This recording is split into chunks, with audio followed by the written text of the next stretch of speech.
Court ने 16 लाख का आदेश किया था इसमें। हाँ। 14 लाख कृष्ण कुमार को पहले एक आदेश मिस्टेक कर दिया था उसमें। हाँ। 2 लाख रुपए केवल देने के लिए और तलाक देने के लिए लिखा गया था। हाँ। बाद में कोर्ट में सब चीजें सेटलमेंट हुई, फिर 2 बार मीडिएशन हुआ। अब ये पहली बार आए हैं पेशी पे। अब इनका कितना कैसा क्या न्यायालय क्या ऑफर है आपका? सर 5 लाख रुपए तक दे सकते हैं। सर जो 16 लाख था उसका हैं? 16 लाख का था सर। 16 लाख? जी सर, जो ऑर्डर के कुछ थोड़ा बहुत कुछ कॉम्प्रोमाइज होगा, कुछ रुकेंगे आप? 15 तक मतलब चलेगा, 50 लाख से। आप सोच लीजिए, बात कर लीजिए, बात करके बता दीजिए, ठीक है?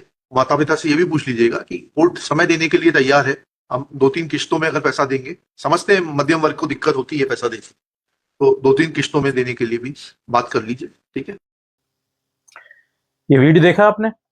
इस वीडियो में आपने देखा कि लड़की जो है वो 15 लाख की डिमांड कर रही है और लड़का 5 लाख रुपए देने को तैयार है।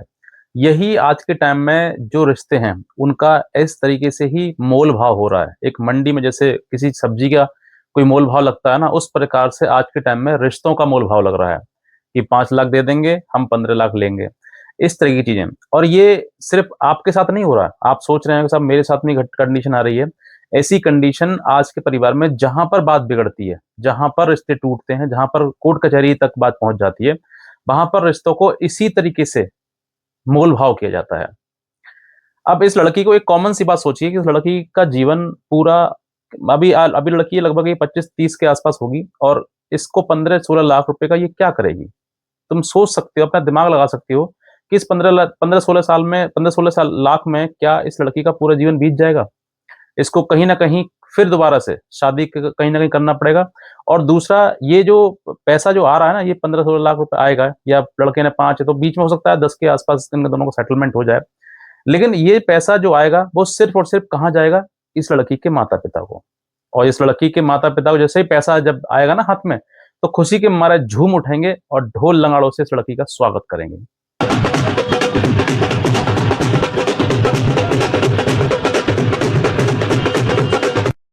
और उसके बाद ये कुछ दिन अच्छा महसूस होगा इस लड़की को भी उस घर में, लेकिन कुछ दिन बाद फिर ये भी डिप्रेशन और टेंशन की बीमारी से हो जाएगी इसको कि मैं कहाँ जाऊं, क्या करूं, क्योंकि वो पैसा आज ना तो कल खत्म हो जाएगा। कितना भी तुम संजो कर रख लो पैसे को, वो पैसा कहीं ना कहीं एडजस्ट हो जाएगा या चला जाएगा वो कहीं ना कहीं।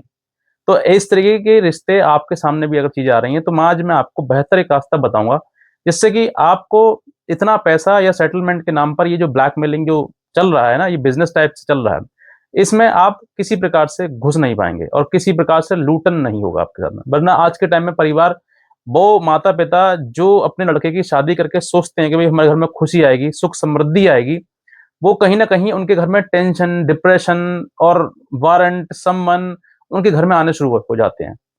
ये कहीं ना कहीं आज के टाइम में बड़ा दुर्भाग्यवश है कि एक परिवार को बसाने के लिए जहां लड़का लड़की शादी करके सोचते हैं कि हमारा जीवन अब खुशी में बीतेगा, वो दुख की तरफ चला जाता है। और इसी कारण की वजह से आज के टाइम में ये सब चीजें हो रही हैं। कहीं ना कहीं मैं नहीं कहूंगा कि किसी लड़के का जीवन खराब हो रहा है, लड़की का जीवन खराब हो रहा है, ये दोनों परिवार का भी जीवन खराब हो रहा है।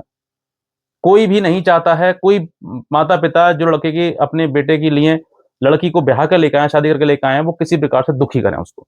लेकिन देखो, कहीं ना कहीं लड़की जब नए घर से और अपने दूसरे घर में आती है तो उसको थोड़ा बहुत एडजस्ट करना पड़ता है। वो एडजस्ट नहीं कर पाती है, बल्कि छोटी छोटी बात को अपने मायके तक बोलती है, माँ से बताती है, पिता से बताती है। फिर वही चीजें उन पर रोक लगती है, उनका विरोध किया जाता है पति के द्वारा या सास के द्वारा या ननद के द्वारा।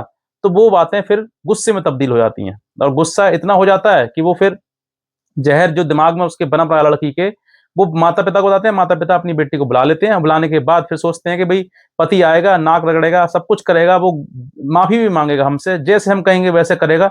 वो वैसा नहीं करता है साहब। और जब वो वैसा नहीं करता है तो फिर उसके ऊपर तमाम मुकदमे दर्ज करवा दिए जाते हैं। और जब मुकदमे दर्ज करवा दिए जाते हैं तो फिर जो ससुराल पक्ष है लड़की का, वो हाथ जोड़ लेता है और कहता है कि साहब हम ऐसी पत्नी को नहीं रखेंगे। हालांकि शुरुआत से उनकी इंटेंशन नहीं थी रखने की। ऐसा नहीं था कि शुरुआत से शादी करके भाई इनको जीवन खराब करना है इस लड़की का, ऐसी कोई उनका उद्देश्य नहीं था। लेकिन जब वो मुकदमेबाजी हुई, मुकदमे में झूठे झूठे नाम लिख पाए गए, झूठा पूरी कहानी बनाई गई, तो फिर जो लड़के का पक्ष होता है, लड़का ससुराल पक्ष होता है, वो माता पिता बेचारे सहम जाते हैं, डर जाते हैं कि हमारे बिना कुछ करे इस लड़की ने इतना हमारे बारे में लिखवा दिया, अगर ये आ गई, इसने कुछ खा लिया, इसने कुछ नुकसान पहुंचा लिया अपने शरीर को या कुछ कर लिया इसने, तो फिर हम तो साहब कहीं नहीं रहेंगे। हम तो अपना जीवन, हमारा जो परिवार है, हमारे माता पिता भाई बहन जो भी हैं, वो सब लोग जेल में चले जाएंगे।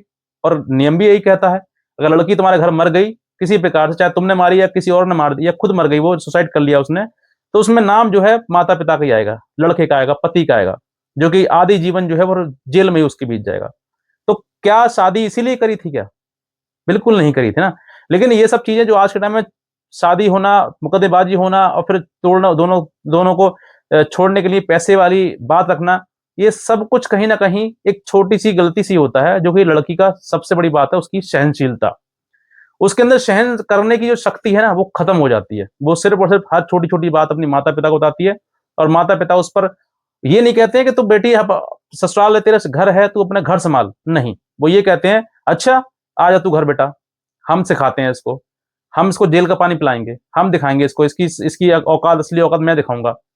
उसका ससुर जो है लड़के का, उसको धमकी देना शुरू कर देता है फोन पर, सामाजिक रूप से, और फिर ये चीजें और ज्यादा बढ़ जाती है। क्योंकि देखो आज के टाइम में कोई कम तो है नहीं, अगर दामाद है तो वो भी तो बेचारा इंसान है, एक बार सुनेगा, एक बार तुमसे रिश्ता मानेगा, 2 बार 3 बार, जब ये चीजें लगातार होती जाएंगी और उस लड़के से हटकर उसके माता पिता को भी गलत बदतमीज बोला जाएगा। और कुछ लोग तो ऐसा होते हैं घर पे आकर मारना पीटना शुरू कर देते हैं, साहब हमारी लड़की को ऐसा कर रहे हैं, क्योंकि कानून उनके लिए है। कानून कहीं ना कहीं ये कहती है लड़की है तो भाई कहीं ना कहीं इस पर ताड़ित कर ही रहे होंगे। लेकिन सच्चाई कहाँ है? सच्चाई जो दुख है वो कहाँ देखा जा रहा है कि भाई लड़की क्या कर रही है, क्या नहीं कर रही है, इस तरीके से रिश्ता बिगड़ रहा है। अगर जेनुअनली अगर हर एक बात को से देखा जाए, सोचा जाए ना, तो वो कहीं ना कहीं गलती ज्यादा अधिकतर माता पिता की ही निकलती है। लड़की बेचारी, लड़की को उसको इतना बुद्धि, इतना विवेक नहीं होता है, उसको ये लगता है कि ये मेरे साथ गलत कर रहे हैं। लेकिन एक एक्चुअल बात समझो कि जब तक तुम पिता के पास थी तब तक पिता की इज्जत थी, पिता ने जो भी संभाला, सुधारा, जो भी कहा, कहीं ना कहीं तुमको डांटा पीटा भी होगा। लेकिन अगर अब तुम शादी हो गई है तो तुम पूरी इज्जत जो है वो एक पति की हो गई हो। अगर पति तुम्हारे लिए कुछ कह रहा है कि ऐसा मत करो, ऐसे मम्मी कहना मानो, पापा कहना मानो, मेरा कहना मानो, घर परिवार चलाओ, अगर वो ये सब चीजें तुम्हें बता रहा है ना, तो तुम्हें अपने घर में रखने के लिए बता रहा है। वो ये नहीं कह रहा है कि तुम घर के छोड़कर मुकदमेबाजी चले जाओ, मुकदमा करने के लिए चले जाओ। और ज्यादा अधिकतर जो है यही चीजें होती हैं कि घर की छोटी मोटी बातों को वो सहन नहीं कर पाती है, और फिर उसके बाद वो चली जाती है मुकदमेबाजी करने के लिए। और मुकदमेबाजी में क्या होता है कि साहब दहेज मांगते हैं, मारते पीटते हैं। ये दहेज तो कानूनी रूप दिया जाता है, रहना तुम पे नहीं आया, रहा तुम पे नहीं गया, वहां पर हर छोटी छोटी बात तुमने अपने मायके में ट्रांसफर करी, मम्मी ये हो रहा है, पापा ये हो रहा है, छोटी सी बात को बढ़ा बना के उसको जन्म देना शुरू किया कि भाई ये ऐसी बात है। तो रहना तुम पे नहीं आया, ससुराल तुम पे संभाल नहीं आई, अब तुम मुकदमे में ये लिखवा रहे हो दहेज मांगते थे, और दहेज का कोई एविडेंस नहीं, कोई सबूत नहीं। ये दहेज का जो मुकदमा है ये तुमने लगाया है, ये मुकदमा इसलिए नहीं लगाया कि भाई हमें उसको घर में मतलब हमें हमसे दहेज मांगा गया, बल्कि इसलिए कि तुम्हें रहना नहीं है उस घर में। क्योंकि रहने के लिए बहुत कुछ सहन करना पड़ता है। जिस माँ, अगर तुम्हारी माँ है ना, अपनी माँ को भी देखिएगा, अगर माँ ने तुम्हारी परिवार बसाया है ना, अगर तुमको भी संतान की तरह पैदा किया है, तुम्हें उत्पन्न किया है, तो आप ये समझ लीजिए उस माँ ने भी कहीं ना कहीं कुछ ना कुछ जरूर सहा होगा, कुछ ना कुछ जरूर सेक्रीफाई किया होगा, अपने जीवन को जरूर उसने ढाला होगा पति के अनुसार कि भाई चलो ठीक है, मेरा पति है, जो कह रहा है सही कह रहा होगा। तो ये सब चीजें आपको समझ नहीं आती हैं। ये समझ तब आती हैं जब रिश्ता इतनी इस कगार पर आ जाता है कि टूटना शुरू हो जाता है, और टूट जाता ही है। कोर्ट कचहरी के आने के बाद 99% आपका घर परिवार टूटना ही है। जिसको घर परिवार तोड़ना है आ जाओ कोर्ट में, वेलकम है, स्वागत है आपका, जिसको भी आना है आ सकते हैं। मैं आजकल देखता हूँ शादी हुई 2-4 दिन साथ में रहे और साहब हमें तो रहना नहीं है, हमें तो मारते हैं पीटते हैं, दहेज मांगते हैं। अरे ये दहेज अभी थोड़ा ना मांग रहा है, अगर तुमने शादी करी उस टाइम पे भी ये बातें होंगी, और अगर थी तो तुमने शादी क्यों करी? उस टाइम तुम्हारा दिखा जाता कि लड़का भाई नौकरी वाला है, सरकारी वाला है, पैसे वाला है, घर है बढ़िया, मकान दुकान सब अच्छा है उसका, तो तुमने जो चाहे वो कर दिया। अब तुम कह रहे हो सेटलमेंट, मुझे पैसा चाहिए, 15 लाख चाहिए, 16 लाख चाहिए। तो एक बात आप गांठ बांध लीजिए, अगर आपके ऊपर झूठा मुकदमा दर्ज करवा दिया गया है तो मैं कहता हूं आप मुकदमे की तरफ लड़ो, क्योंकि तुम्हारी लड़ाई उस इंसान से नहीं है जिस इंसान ने तुम्हारे ऊपर आरोप लगाए हैं। तुम्हारी लड़ाई उस कानून से है जो कि तुम्हारे ऊपर जबरदस्ती झूठा लाद दिया गया है, उसके लिए लड़िए। अधिकतर लोग क्या है, अपने पूरे जीवन भर की कमाई जो बेचारे जब इस तरीके की चीजें फंसते हैं ना, क्योंकि झूठे आरोप इतने लगाए जाते हैं। मैं आपको एक जेन्युइन सी इफेक्ट बता रहा हूं आपके लिए कि ससुर के ऊपर छेड़छाड़ जैसे आरोप, कि मेरा ससुर जो है मेरे स्तन छू लेता था, मेरी कमर पर हाथ लगा देता था, मेरा जेठ जो है मुझे गलत नजर से दिखता था, उसने मेरे साथ में छेड़छाड़ करने की कोशिश करी, मेरा देवर जो है वो ऐसा करता था, अरे भाई साहब, कहां, किस घर से हो तुम, किस परिवार से हो जो इस तरीके के आरोप अपने ससुरालियों पर लगा रहे हो? तुम्हारे साथ में सब इस तरीके कर रहे हैं?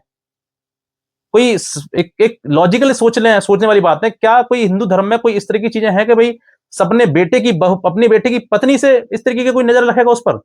लेकिन लगाए जाते हैं उन पर आरोप। ये किस लिए? ताकि उनको दबाया जा सके, उनको मेंटली प्रेशराइज कर सके, ताकि उनको परिवार में, समाज में नीचे दिखाया जा सके कि भाई देखो, ये उनके पिता हैं, उन्होंने अपनी बहू पर गलत नजर रखी थी। ये सब चीजें बनाई जाती हैं ताकि परिवार को इस जो क्राइम है उसको एक नया मोड़ दिया जा सके, क्योंकि दहेज में 498 सब कुछ खत्म हो गया उसमें, उसको तो बस लड़ना ही लड़ना है, बाकी सब चीजें खत्म हो चुकी हैं। तो ये सब चीजें किस लिए हैं? ताकि उस परिवार को जो शादी जिसके घर में होकर आई गई लड़की, उसको नीचा दिखाया जा सके, उसको जलील किया जा सके, उसको अपमानित किया जा सके, वो सहन ना कर सकें इस तरह की बातें, इसलिए करी जाती हैं। और जब ये चीजें करी जाएंगे तुम्हारे साथ में, तो ये समझ लीजिए कि तुम्हारे साथ उसको रहना तो 101% नहीं है उस महिला को, लेकिन तुमसे पैसा जरूर लेना है। और पैसा तभी दोगे तुम जब तुम जलील होगे, जब तुम्हारे ऊपर मुकदमे दर्ज करवाए जाएंगे, तुम तभी पैसे दोगे। और आज मैं आपसे ये कह रहा हूं कि इस तरीके की अगर सामने चीज आ रही है ना, बिल्कुल पैसा मत दीजिए।